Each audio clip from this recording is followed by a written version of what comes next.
bridge.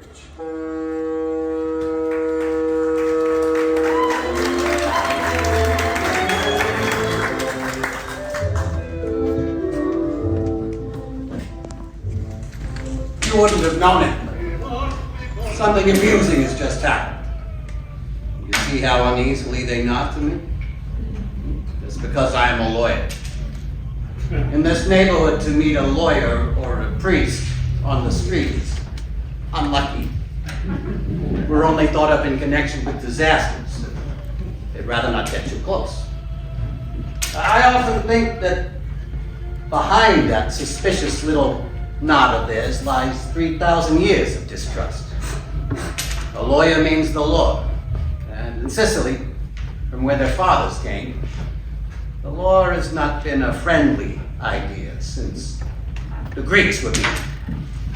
But I'm inclined to see the ruins in things, perhaps because I was born in Italy. I only came here when I was 25. In those days, Al Capone, the greatest Carthaginian of all, was learning his trade on these pagans.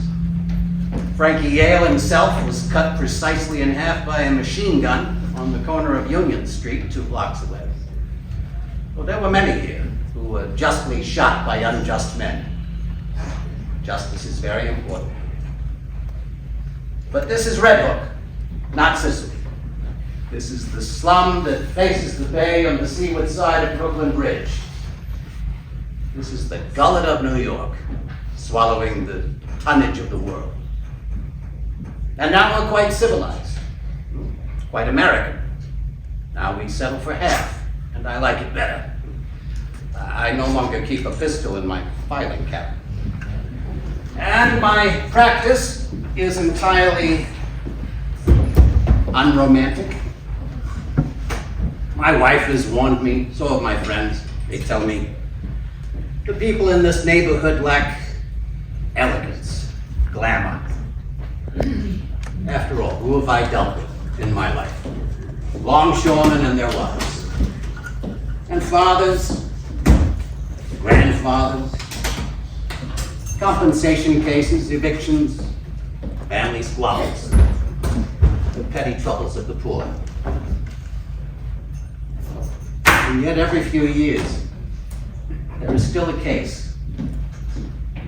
And as the parties tell me what the trouble is, the flat air in my office suddenly washes in with the green scent of the sea.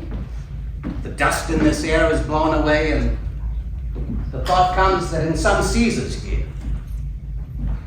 in Calabria, perhaps, or on the cliff at Syracuse, another lawyer,